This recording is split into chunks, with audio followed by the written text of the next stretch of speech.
How you guys doing today? It's Anthony Ganji. Welcome to another episode of Tier Talk. Guys, in my algorithm, I got hit up with a case that is mind-boggling for so many reasons. I can't even explain it.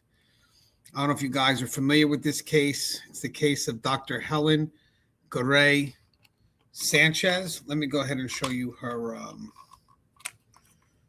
picture. Sorry, I'm going to on my phone there. There she is, Dr. Helen Garay Sanchez. Here's another picture of her. She was visiting Miami, coming to see her family. And then sadly, her body will be discovered unclothed in a walk-in freezer at a Dollar Tree. As this case just doesn't make any sense. But we are going to create the dialogue, create the discussion, see if we can add any help. But most importantly, we are going to create awareness. So Dr. Helen Massiell, forgive me on the name, but it's Helen Massiell Garay Sanchez. So on Sunday morning, December 15, 2025, a routine store opening in Miami's Little Havana neighborhood turned into a chilling mystery. Employees at a Dollar Tree store unlocked the doors at 8 a.m. only to discover the lifeless body of a woman inside the walk-in freezer of the stockroom. So I got some pictures of a walk-in freezer, probably something similar to this. Can you guys see that? And this would be what the inside would look like.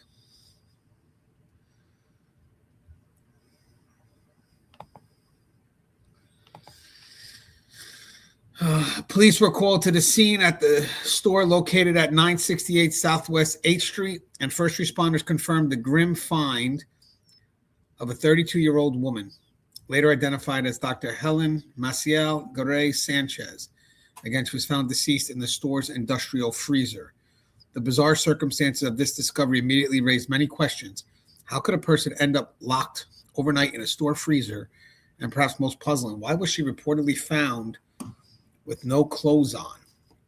And that's going to be a bit of a discussion here because we don't know if the clothes were on the scene and it just wasn't reported, or we can't find the clothes at all. It's not reported so far in any of the official reports that I've seen. But let me go ahead and show you some video here. We got some video from the news I would like to show you. Let's do this one first. After a deadly discovery that happened over the weekend. A woman found dead inside a freezer at a Dollar Tree store in Miami. Local 10's Roy Ramos is live at the scene with the latest. Roy. Ladies, and that Dollar Tree is now open for business, but police tell us that this victim ended up making her way into this restricted employee-only area by herself. In fact, surveillance video shows her walking into that freezer alone. Crime scene tape blocked off the entrance of a Little Havana Dollar Tree off Southwest 8th Street and 9th Court after Miami police said 32-year-old Helen Massiell Garay Sanchez was found dead inside a freezer Sunday. You start thinking about what's going on, and I got concerned with what I just learned, that there was a person found dead. Customers we spoke with shocked to hear of the death of a woman described in this GoFundMe page as an anesthesiologist originally from Nicaragua who was a mother of 2 children who sadly lost her life while visiting Miami. So said that the workers at the Dollar Tree don't recognize her. Investigators said she was found just after 8 a.m. by an employee at the Dollar Tree, and it appears Garay Sanchez walked into the store by herself Saturday night, didn't make a purchase, but made her way to a restricted employee-only area where the freezers are located. She remained inside overnight, and tragically, her body was found the following day. Now, guys, when we say overnight, some people are thinking it's between 9:30 and 10 at night, right before the store closed. And the victim's family now trying to transport her body back to Nicaragua, where both of her children are. If you'd like to help that family with those expenses, we've put that GoFundMe page on our website. You can find it at local10.com. I want to show you something else, because this I was looking on TikTok to see if they had anything extra, and people are definitely very interested in this case because they find that there's a lot of unanswered questions. So check out this young lady. This story sounds extremely familiar, and that's why I can't ignore the questions. Now, to be very clear, I'm not accusing anyone of anything, but there's a lot here that doesn't add up. Now, you may or may not have heard about the 32-year-old doctor and mother, Helen Sanchez from Nicaragua, that was found deceased inside of a Dollar Tree freezer. She was in Miami visiting family. Reports say she entered the store the night before and was found the next morning. It was also reported she was found unclothed. So naturally, I have questions. Are employees not required to walk the floor and check the store before closing? Who was working when the store closed that night? Did anyone else enter the store after hours? And where were her clothes? Were they in the freezer with her? Were they in the store, or were they recovered at all? The thing I really don't understand is that walk-in freezers are subject to OSHA standards, which means they're meant to prevent someone from being trapped inside. So did the inside release work? Was it blocked? I've also heard people suggest that mental health could have been a factor. And while I'm not ruling anything out, I find it very hard to believe that someone who is actively visiting family and was scheduled to return home days later would choose this moment, this place, and this manner without any explanation. I'm not saying it's impossible. I'm saying it deserves careful consideration. And that's why, in some cases, it's good to have outreach on social media because these are questions that are relevant. I like what she said. She's not doing conspiracy. She just believes that these questions deserve some consideration. And I think that's what kind of brought my attention to it, is that there's just so much here that I don't feel is answered. I want to show you one more. I want to show you this one. So let me get this straight. She was found dead inside of one of the freezers in Dollar Tree, naked. She was found naked, okay? Yet police are saying there is no foul play. Make it make sense. Her name is Helen Garay. She's a doctor from Nicaragua.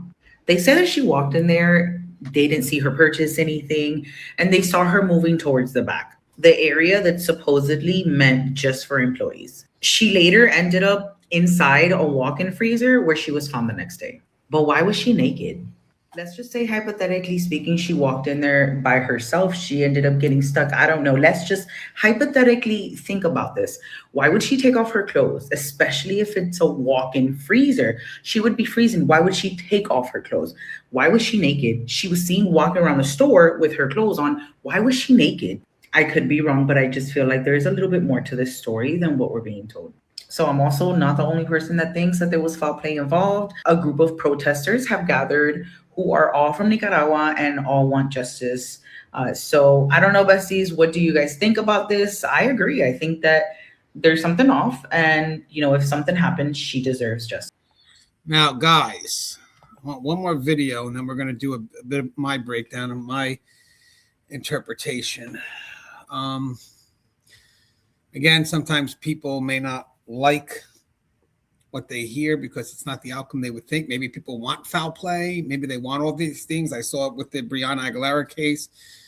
I still believe that sadly could have either been a suicide or an accident. I don't think it was some type of foul play. Again, that's because Austin PD provided specifics where the lawyer was providing generalities. But that's a discussion for another day. But I did do videos on that if you haven't seen it. But I want to show you one more video from the news, and then I'll give you, sorry guys, and then I will give you my breakdown. So let's do one more.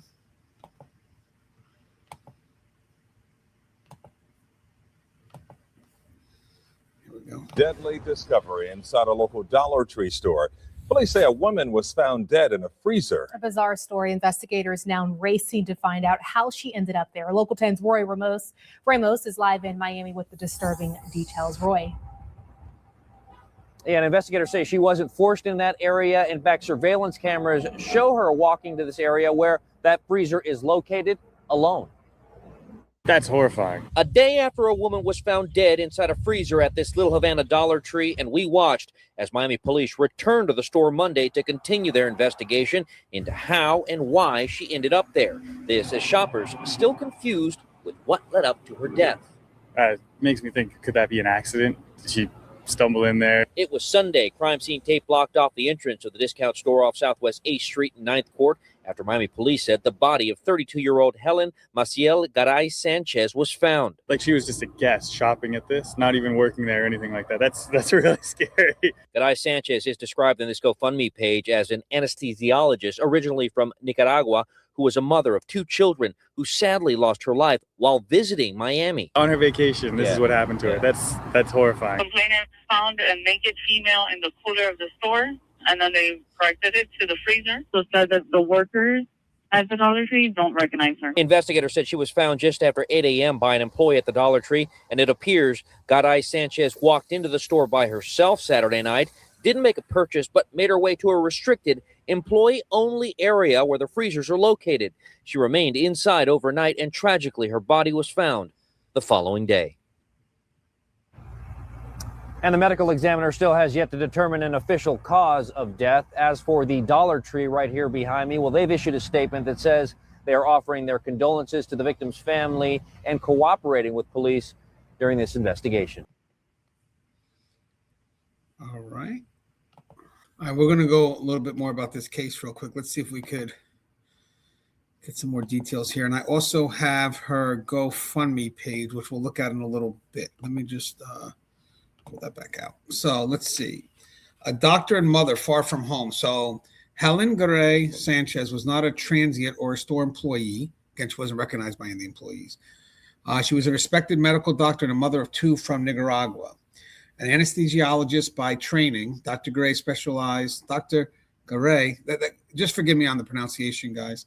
So it's Garay, specialized in treating children with congenital heart disease, and she was beloved for her compassion and dedication. Friends and family describe her as devoted mother whose 2 young children remained in Nicaragua, the country where she built her career and life. In early December, Helen had traveled to Miami for a short visit with family. Sources vary as to whether she arrived on the 4th or the 5th, but reporting consistently confirmed she was visiting her father and was due to fly back home on December 15th. This ordinary family visit makes the tragic turn of events even harder to comprehend. What would bring a caring doctor and mom on a vacation into the depths of a Dollar Tree stockroom, never to emerge alive? I do have my theory on this, and it's going to be presented here. And it's the only theory that makes sense, but there's still something missing, and I'll explain that.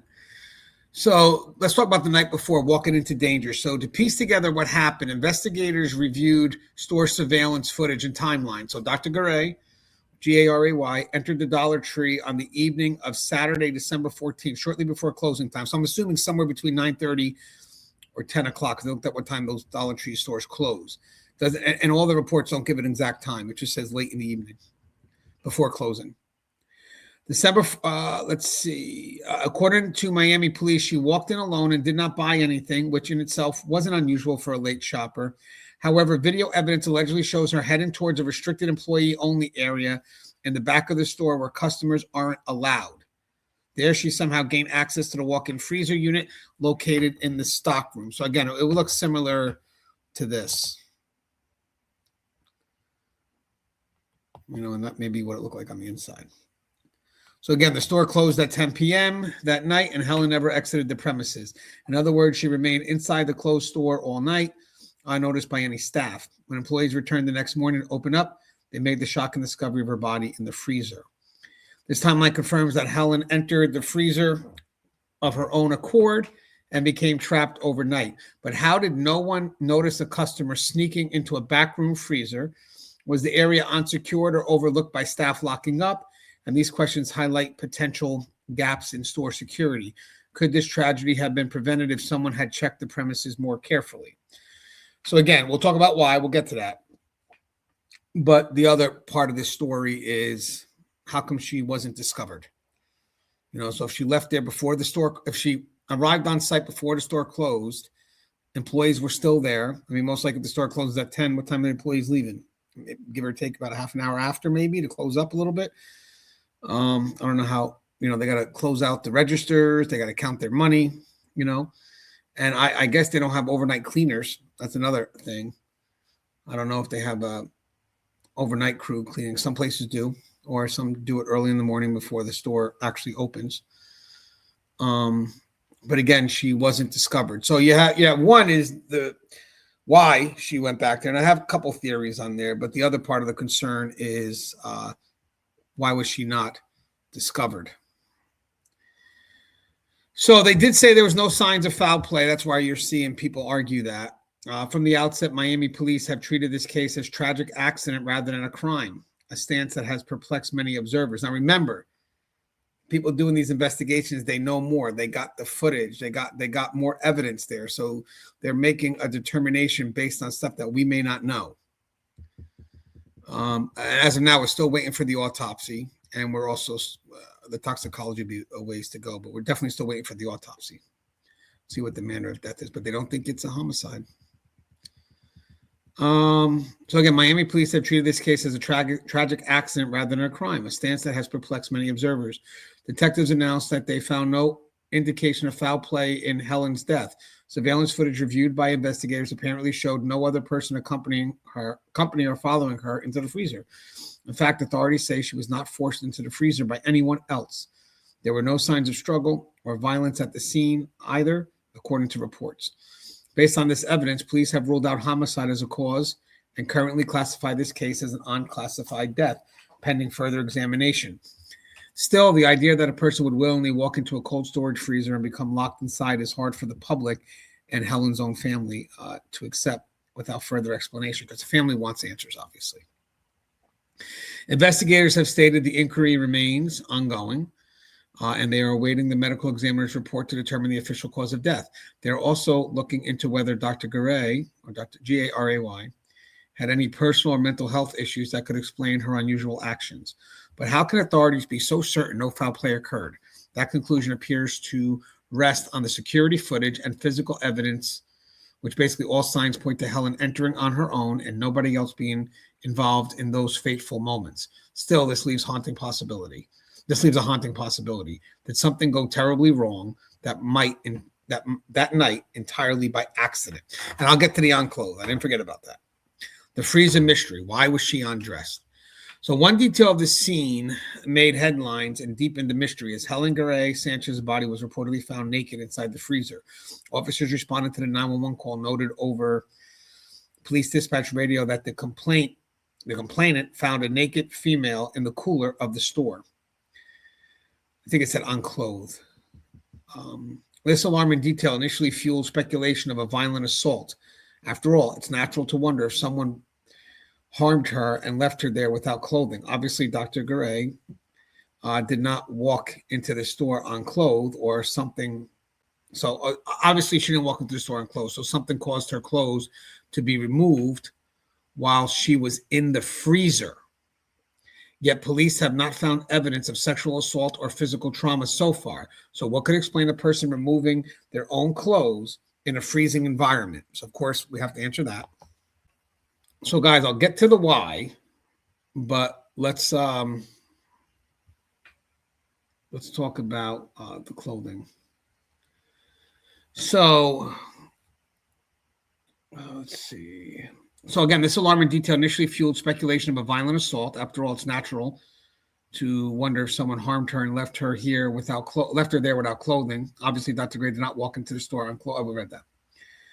All right. So a fascinating and tragic phenomenon known as paradoxical undressing may hold the answer. Medical experts explain that paradoxical undressing occurs in a significant minority of fatal hypothermia cases, with studies estimating a range of approximately 20% to as high as 50%, depending on conditions and populations studied. As the body goes into extreme cold stress, the nerves misfire, creating a burning, hot sensation and confusion in the brain. Suffering from advanced hypothermia, a person might actually feel unbearably hot and start taking off their garments, an irrational act caused by the cold's impact on the nervous system. And by the way, guys, a lot of people have mentioned that's what they think. That we're going to get to why she's in there, but the unclothed. Now, the question is, were the clothes found on the scene? That's the one thing that's not been answered by official reports. So a lot of people are jumping on the conclusion that the clothes were not found on the scene. But some people are saying, well, we don't know that. So, it becomes a bit of a mystery if the clothes weren't there and we don't know where the clothes went. That's a bit of a mystery. Or it may be a little bit more simple. And I'll get to that. But if the clothes were there and they just mentioned that she was unclothed. So investigators have not yet confirmed that this occurred in Helen's case, but those close to her have suggested paradoxical undressing as a plausible explanation for why she was discovered nude. If true, it implies that Dr. Garay, G-A-R-A-Y, was alive and fighting hypothermia for some time inside the freezer, growing disoriented as the cold overpowered her judgment. Could the very detail that seemed like a sign of foul play, her lack of clothing, actually be the tragic hallmark of an accident? This medical theory will likely be supported or refuted once the autopsy and toxicology results are released. For now, it offers a potential insight into Helen's final moments in darkness and freezing temperatures. She may have literally felt she was burning up, prompting her to remove her own coat and clothes in a doomed attempt to get comfortable.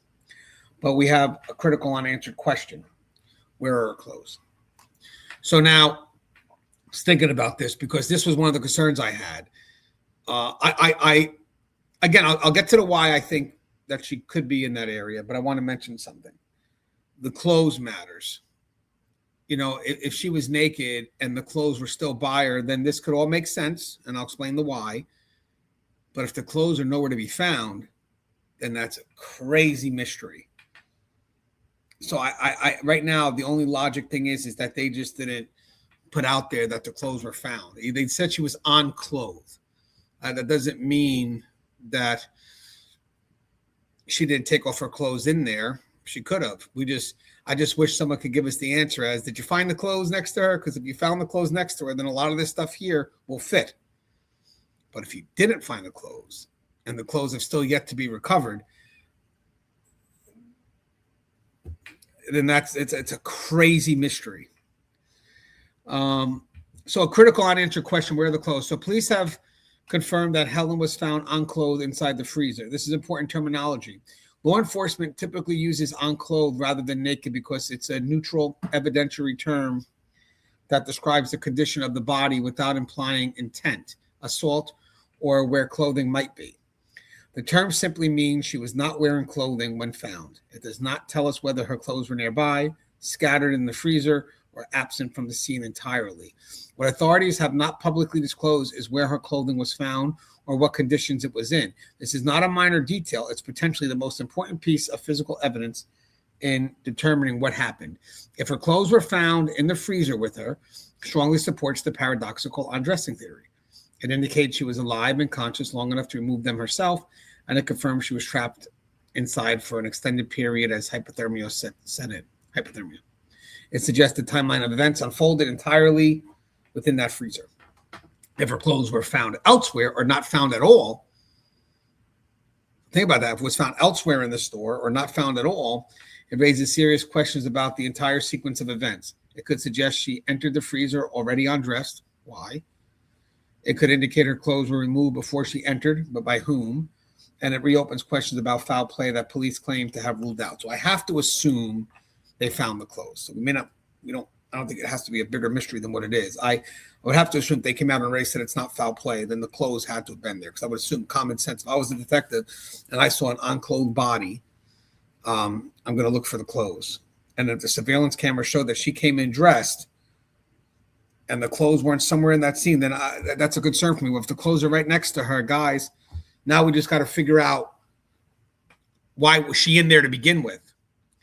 What's concerning is that this detail has not been publicly disclosed. It's possible the clothing evidence exists and is being withheld for investigative reasons, which is common in active cases. Clothing location and condition can tell investigators critical details about how long she was conscious, whether she moved around, whether hypothermia-related behavior occurred, and whether there was any external involvement. This type of evidence is typically discussed only in autopsy reports, medical examiner findings, or later investigative summaries, not in early press releases. Because the victim was found unclothed, the location and condition of her clothing is highly relevant to understand the sequence of events. Until authorities clarify this point, it remains a significant unanswered question. If paradoxical undressing is the leading theory, there should be physical evidence to support it.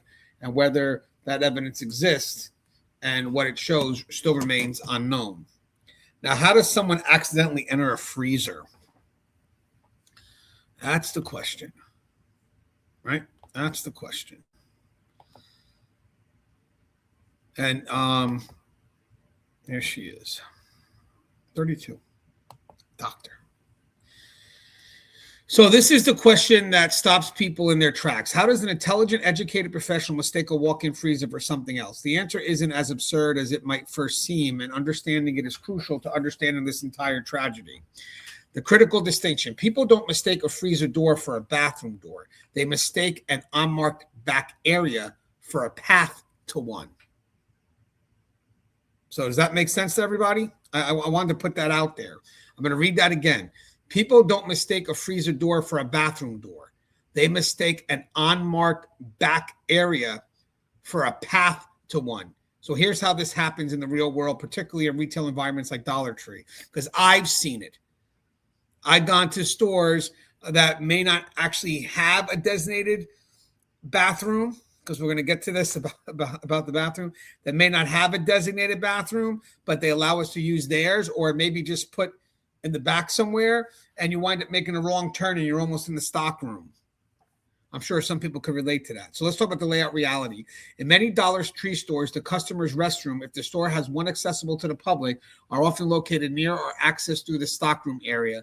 The employee's only door that leads to the back of the store may be plain and unmarked or poorly marked, similar in appearance to other door customers use, unlocked or easily open, especially near closing time, and located in an area where customers naturally assume facilities would be.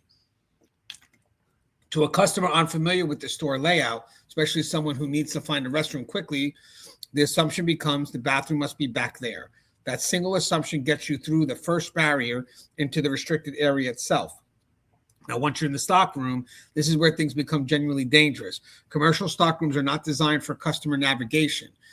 They typically feature multiple identical metal doors in close proximity, reduced or inadequate lighting, especially near closing, narrow aisles blocked by pallets and shelving, minimal or no signage indicating what's behind each door, and industrial appearance that makes everything look, utilitarian.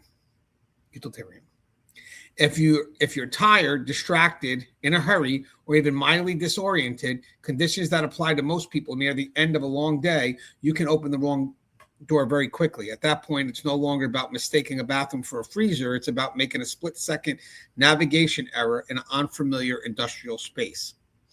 So why the freezer door itself doesn't scream danger? Many commercial walk-in freezer doors are surprisingly nondescript. I mean, look at it. I mean, is it possible if that door opens, someone could walk in there thinking it's a bathroom maybe?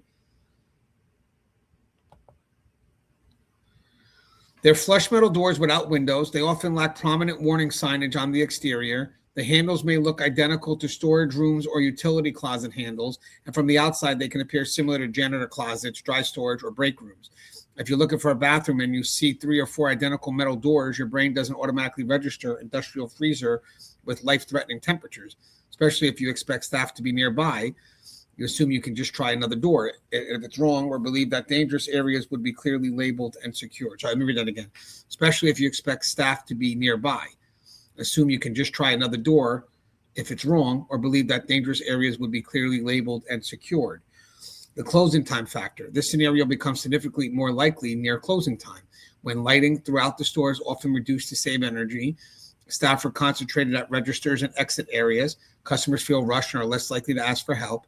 And normal security protocols may be relaxed as employees focus on closing procedures.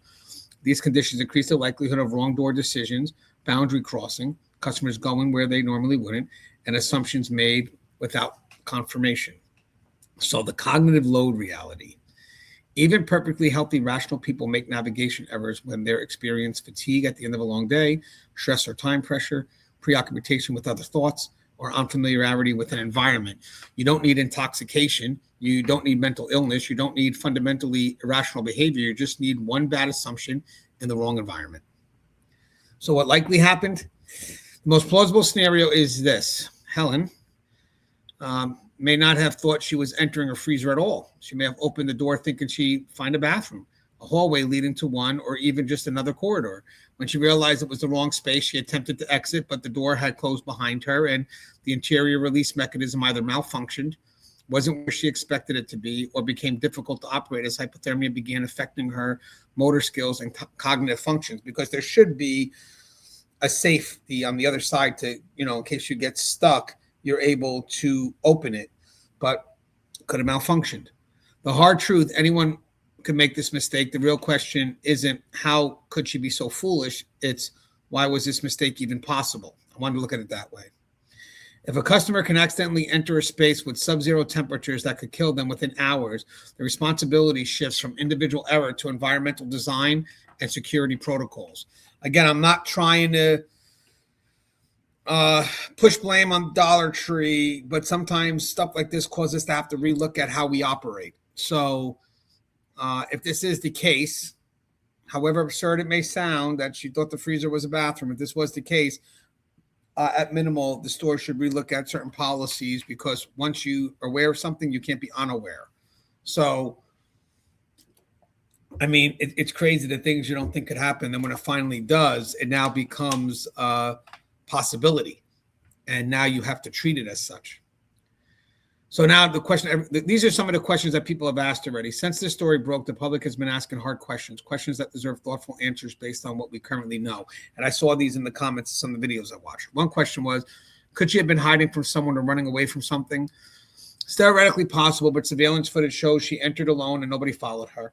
If she was fleeing something outside of the store, why go into a freezer instead of calling for help, alerting store employees, or running out a different exit? Police have found no evidence she was being pursued or threatened. The theory doesn't align with the available evidence. Was she meeting someone? Could this be drug-related? Again, possible in the abstract, but surveillance shows nobody else in that restricted area. If this were a drug deal or meeting gone wrong, you'd expect to see evidence of another person or signs of struggle. Police found neither. Toxicology results will tell us if drugs or alcohol were in her system, but even if they were, that doesn't explain the mechanism of death or how she ended up locked in there alone. Why didn't she call 911 or call for help? This is one of the most heartbreaking questions. There are several possible explanations. First, walk-in freezers are essentially metal boxes. Cell phone signals often don't penetrate them well, if at all. If she tried to call, she may not have had service. Second, hypothermia affects cognitive function rapidly. Confusion, disorientation, and poor decision-making are hallmark symptoms. She may not thought to call for help, or she may have been physically unable to operate her phone as her fine motor skills deteriorated. Third, we don't know if she had her phone with her, if the battery was charged, or if she dropped it into the darkness. These are details investigators are likely examining. How cold was the freezer and how long would it take to die from hypothermia? Most commercial walk-in freezers operate between 0 and negative 10 degrees Fahrenheit. That's around negative 18 to negative 23 degrees Celsius. Hypothermia progresses in stages. In temperatures that cold without proper clothing, a person could lose consciousness within 30 minutes to 2 hours, depending on various factors, body size, what you're wearing, whether you're moving around and generating heat. Death could occur within a few hours. If Helen entered that freezer around 9:30 or 10 p.m. and wasn't found until 8 a.m., that's roughly 10 hours, more than enough time for fatal hypothermia to occur.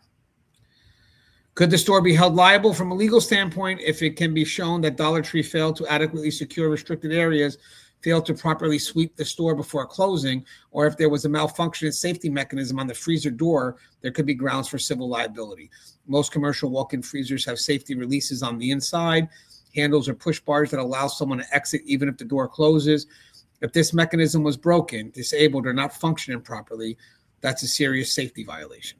Helen's family could potentially file a wrongful death lawsuit based on premises liability, and that's a decision they'll have to make as more information comes to light. If you guys want, I have a Dollar Tree right by my house. I'll walk in there, and if I can get enough views and you guys are interested, I'll maybe take a picture of how their back room is if they allow me to. I have no problem asking. I just want to know if you guys would like to see that. I could do a quick little video and make it into a short and maybe take the journey myself to see if it's plausible. Was she suicidal? Could this have been intentional? By the way, that's good too. If I get once my channel starts to get more subscribers, more views, I don't mind doing little experiments like that, because mean, we could talk about it all day, but let's go see if it's plausible. And now, next time I go to a Dollar Tree with the family, I'm going to ask them, hey, where's the bathroom? If let's say someone has to go to the bathroom, and I'm curious to see if it's in the back area, because they may have like a bathroom that we can utilize, but it's probably not really a designated one to utilize. It's just in the back if you need it, because I don't think they're going to tell you no, especially if you have kids. And I wonder if the other Dollar Tree stores know about this incident, if this was sent out to all the other Dollar Tree stores to make sure you're checking the store before it closes. And how does your stockroom look? I would love that, but I don't know if they'll allow me to see it right now. If there could be a potential for a lawsuit. So I don't know if they'll let me in and start taking videos and then wind up exposing if there's concerns. So that may not be the best idea. Was she suicidal? Could this have been intentional? This is not. There's no information suggesting Helen was suicidal. By all accounts from friends and family, she was happy to be visiting her father, excited to return home to her children, and actively engaged in her career. Could there have been something going on under the surface that even her loved ones didn't know about? Of course, mental health struggles aren't always visible, but choosing to freeze to death in a Dollar Tree freezer would be an extremely unusual and painful method of suicide. Police are investigating that possibility, but there's no current evidence to support it. Why isn't this getting more media coverage? That's an excellent question with no satisfying answer. A doctor and mother dies under mysterious circumstances in a public store outside of a local Miami outlet, and a handful of national stories. And this case hasn't received the sustained attention it arguably deserves. Whether that's due to timing, it happened close to the holidays, the victim's nationality, or simply the randomness of what captures national media attention, the lack of coverage is notable. This case raises serious questions about retail security, premises liability, and how a professional woman can vanish into a store freezer without anyone noticing. Those questions deserve public scrutiny. And again, what happened to her clothes? This may be the most important unanswered question in the entire case. Police have confirmed Helen was found unclothed, but they have not publicly stated whether her clothing was recovered, where it was found, or what condition it was in. If her clothes were found inside the freezer, it would strongly support the paradoxical undressing theory. If they were found elsewhere or not found at all, it raises entirely different questions about what happened. This type of evidence is typically held back during active investigations and disclosed later in autopsy reports or medical examiner findings. Until that information is released, we simply don't know. But it's a critical piece of evidence that will likely shed significant light on the sequence of events once it becomes public. So again, this case has more questions than answers. So I want to show you this fundraiser real quick. She was someone that was loved. I believe they're trying to raise 20,000, and yeah, 20,000. Right now they're 92% there. They're at 18,382. They want to bring her home to Nicaragua. I want to read you the English part. So Dr. Helen Garay, a devoted physician and beloved mother, passed away tragically on 12/14/2025 at the age of 32. Originally from Nicaragua, Dr. Garay dedicated her life to medicine, earning recognition as an anesthesiologist specializing in congenital heart disease, whose work brought hope and healing to countless children and families. Her compassion, skill, and commitment to saving young lives define both her career and her character. I believe she is the only one that knows that in Nicaragua. From what I'm reading, I'll get to that type of skill. Beyond her profession, she was a loving mother of 2 children who remain in Nicaragua and were the center of her world. Her strength, warmth, and unwavering love for her family will always be remembered. Dr. Helen Garay passed away following a tragic accident while abroad. Her family's greatest wish is to bring her home to Nicaragua so she may receive a proper funeral and final resting place surrounded by her loved ones. Help bring her home. The family is currently raising funds to cover the cost of reparation, transportation, and funeral services in Nicaragua. Any contribution, no matter the amount, will help honor her life and legacy and support our children during this devastating time. We thank you for your prayers, kindness, support during this time. So even they note this as an accident. See that? They note this as an accident too. So it's got to be the theory I'm thinking. So despite the emergent theories and the questions addressed above, Helen Garay's death remains shrouded in unanswered questions. Her family, stunned by the loss, say they have received few details from authorities so far. We don't know how this happened either, and we're not getting any answers. Helen's cousin, Daniela Cortez, that's what she told the media. Indeed, many aspects of this case are still unclear. Why did Helen enter the employees-only area in the first place? The bathroom-seeking theory is plausible, but we don't know for certain. Did she mistakenly think the freezer door led somewhere else? Was she in some kind of confused state? We don't yet understand. And there is no indication that she knew anyone at the store, so a meeting or foul play scenario seems unlikely given the video evidence. And again, it's not that she's mistaken the freezer for the bathroom, but rather it could be a path to the bathroom. Was there a lapse in security that allowed a customer to slip into a dangerous area unnoticed? The evidence strongly suggests yes. Stores are supposed to secure restricted areas and conduct thorough premises checks before closing, but somehow Helen opened a door that should have been either locked or clearly marked as dangerous and then spent an entire night inside without anyone noticing. This raises serious questions about Dollar Tree safety protocols and premise liability. Premise liability is just touring, making sure nobody's in the building. But that's going to be something they're going to look at, because if that door is open and the public can get in there, you have everything properly marked. I mean, what's your thoughts? Do you think Dollar Trees are known for having these meticulous, my wording sometimes, meticulous labeling? Additionally, how did no one realize she was missing overnight? Helen was an out-of-town visitor staying with her father. Was her family alarmed when she didn't return on Saturday night, or did they assume she was safe somewhere and only discover what happened the next day? Did anyone attempt to contact her? And if so, did her phone ring somewhere in that freezer unheard? These are the kind of questions that investigators and loved ones are grappling with, even as the official probe continues. So, guys, one of the things people have asked is the family, how come they waited so long to call? I mean, I don't know. Maybe he went to sleep early. I mean, there could be so many reasons why. But they do say they see her on video going into the store and going into that back area. She wasn't followed by anybody, and they have the surveillance cameras, and they clear enough said there's no foul play. So they definitely see something. That's why I have to assume the clothes was on site. And I have to assume, guys, it in my mind, it could be she probably looking for the bathroom and went in there by mistake. It got cold. She took off her clothes, the paradoxical unclothing. As long as the clothes are there, but it does fit. If the clothes aren't there, it's a whole nother different ballgame. So this coming week may bring critical information as forensic reports are finalized. Investigators are waiting on several key pieces of evidence. First, you got to get the full autopsy report. So that's going to determine the exact cause of death, whether it was hypothermia, as suspected, or something else entirely. The documentation of physical evidence, so particularly the location and condition of Helen's clothing. If her clothes were found in the freezer, this supports paradoxical undressing. If not, it raises fundamental questions about the entire sequence of events. And the toxicology results takes weeks, sometimes months, but they'll reveal if Helen had drugs, alcohol, or medication in her system that could explain altered behavior or impaired judgment. That's all that's going to do. Mechanical inspection of the freezer will determine whether the safety release mechanism worked properly or if there was a malfunction that prevented her from escaping. This is critical for determining liability. And then the complete view of surveillance footage, not just from Dollar Tree, but from surrounding businesses, may reveal if something happened before she entered the store that we don't know yet. Witness interviews will help establish whether anyone saw Helen that night, whether she spoke to anyone, or whether she was acting strangely. And store security protocols reviews should examine whether Dollar Tree followed proper closing procedures, whether the restricted area was adequately secured, and whether warning signage was present and visible. These are all pieces of the puzzle that investigators are working on right now. Until those results come in, the case remains an eerie mystery that has gripped Miami and beyond.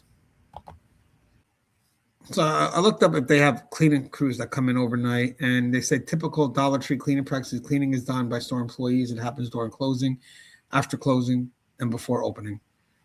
Tasks include sweeping, mopping, trash removal, restroom cleaning, and light stockroom cleanup. Employees then leave the building, and the store remains unoccupied overnight.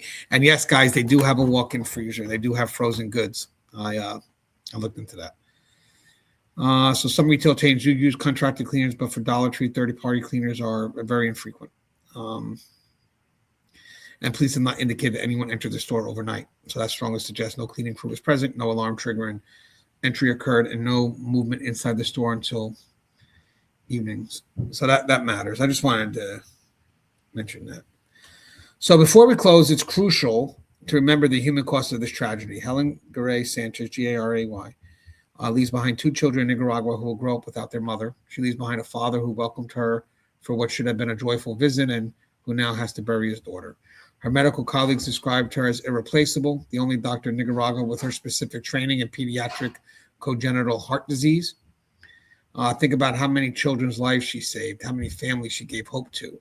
All of that ends because of whatever happened in that freezer on the night of December 14th.